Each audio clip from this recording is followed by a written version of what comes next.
చిక్కుడుకాయల season అయిపోయింది కదా, ఇప్పుడు ఈవిడ చిక్కుడుకాయలు చూపిస్తున్నారేంటి అని మీలో చాలామందికి డౌట్ రావచ్చు కదా. అయితే ఒక్క విషయం అండి, చిక్కుళ్ళలో ఇంచుమించు నాకు తెలిసి 70 రకాల చిక్కుళ్ళు ఉన్నాయండి. ఇందులో 365 డేస్ కాసే చిక్కుళ్ళు కూడా ఉన్నాయి. ఇప్పుడు సీజన్తో పనే ఉందండి. అన్ని పంటలు అన్ని కాలాల్లో దొరుకుతున్నాయి, ఎందుకంటే హైబ్రిడ్ పంటలు కాబట్టి. కానీ ఒక్క విషయం చెప్పదలుచుకుంటున్నా, ప్రస్తుతం అయితే నా దగ్గర చిక్కుడు పాదులు లేవు, తీసేశాను. ఒక్కటే ఉంది. ఇది ఉగాదికి ముందు వీడియో అండి, పోస్ట్ చేయడానికి ఆలస్యమైంది కుదరక. అసలు ఉగాది తర్వాత చిక్కుడు పాదులు ఎందుకు ఉండకూడదంటారు?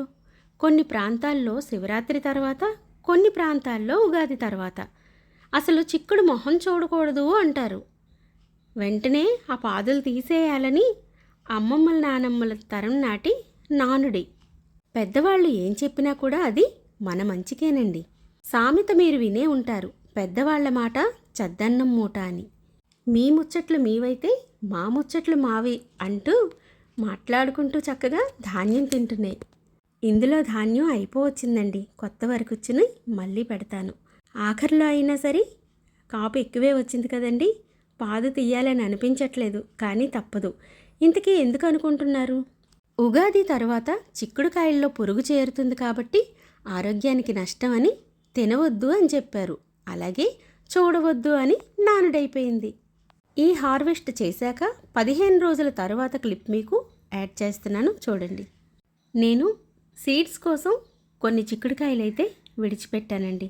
చూస్తున్నారా, చక్కగా పాదుకే ఎండి నాణ్యమైనటువంటి విత్తనాలు నాకు వచ్చేసాయి. కొన్ని చిక్కుడుకాయలు నేను సీడ్స్ కోసం ఉంచేసానండి. సో అవే ఇప్పుడు నేను తీస్తున్నాను. అయితే మనం చిక్కుడుకాయలు హార్వెస్ట్ చేసినప్పుడు కూడా మనకి తెలియకుండా అక్కడక్కడ చిక్కుడుకాయలు ఉండిపోతాయి. అవి కూడా ఈ విధంగా సీడ్స్గా మారుతాయి. నాణ్యమైనటువంటి విత్తనాలు పాదుకే ఎండి చక్కగా రెడీ అయిపోయాయండి. అన్సీజన్లో కూడా మనం స్టోర్ చేసుకున్నటువంటి ఈ చిక్కుడు పిక్కల్ని నైట్ అంతా నానబెట్టుకొని మార్నింగ్ లేచాక హ్యాపీగా వంట చేసుకొని తినవచ్చండి. చిక్కుడుకాయని పోషకాల గని అని అంటారు. మనం చిక్కుడుకాయలు వండినప్పుడు ఒకసారి అబ్జర్వ్ చేసి చూడండి, ఆ రోజు మనకి ఆకలి తక్కువగా ఉంటుంది.